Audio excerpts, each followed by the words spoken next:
Ready, Freddy, Save the Earth by Abby Klein.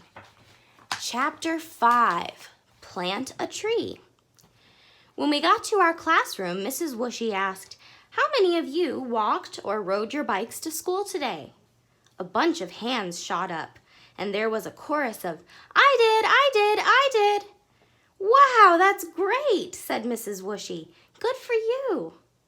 "I thought it was really fun," said Jessie. "Me too," I said. "Robbie, Freddy, and I had a race to school," said Jessie. "Ha ha, that's funny," said Max. "I bet they beat the pants off of you." "Actually, Jessie beat us both," said Robbie. "No way, a girl can't run faster than a boy," said Max. "Says who?" said Jessie. "Says me," said Max. "Well, you're wrong," said Jessie. "Girls can run just as fast as boys." "That's right," said Mrs. Whooshy. "Girls can be very fast runners." "Jessie is probably the fastest kid in the whole first grade," I said. Jessie smiled. "Where's Chloe?" asked Mrs. Whooshy. "I'm over here," Chloe called from the cubbies. "What are you doing?" asked Mrs. Whooshy. "Changing my shoes." "Did she say changing my shoes?" Robbie whispered. I nodded. "Yep, you heard her right." "I had to wear my sneakers to school to walk today, but they don't match my outfit," said Chloe. "I'm taking them off and putting on these pink party shoes instead. Aren't they beautiful? And they match perfectly with my dress." "Well, you might want to leave your sneakers on, Chloe, because right now we're going to go outside and plant a few trees," said Mrs. Whooshy. "Really?" I said excitedly. "Really," said Mrs. Whooshy.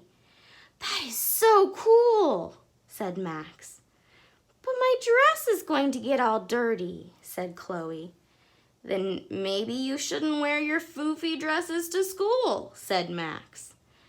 "But my Nana just brought this one back from Paris, France."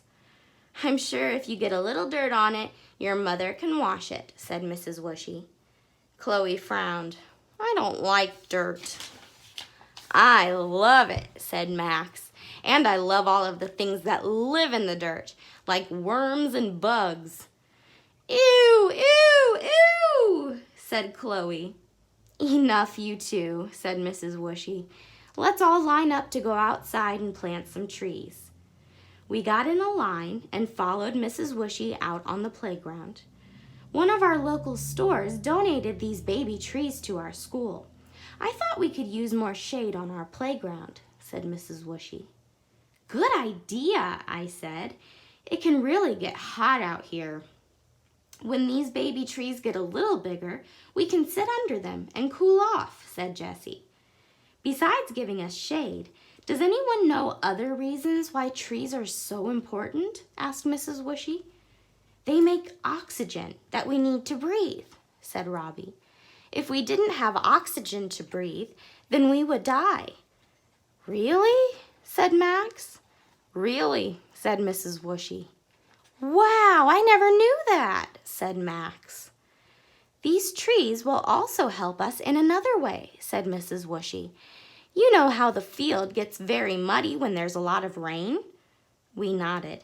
"That's because all of the soil around the grass gets washed onto the field. If we plant the trees around the playground, then the roots of the trees will help hold the soil in place, and it won't all wash onto the grass. You won't have to run around in muddy pools of water." "I always thought that trees were pretty to look at," said Jessie. "I didn't realize how important they were." "And 900 million trees are cut down every year," said Mrs. Whooshy. "Why?" I asked. "To make paper products." I shook my head. "That's crazy." Jessie shook her head too. "I just can't believe that." "If you use less paper, then fewer trees have to be cut down," said Mrs. Whooshy. "It's that simple. Now, is everybody ready to get started?" "Yes," we all said. Well, everybody except Chloe. Mrs. Wishy put us in groups of 5 and gave each group a big shovel and one of the baby trees. You get to dig a deep hole. You need to dig a deep enough hole so that we can set the tree down in the ground. Then, once the tree is in the ground, you cover the roots up with dirt. Got it? She said. Got it, we all said. We spread out around the track and got to work. Digging the hole was hard, but really fun. Hey, look what I found, said Robbie. He's sticking his hand in the dirt and pulling out a bug. A roly-poly.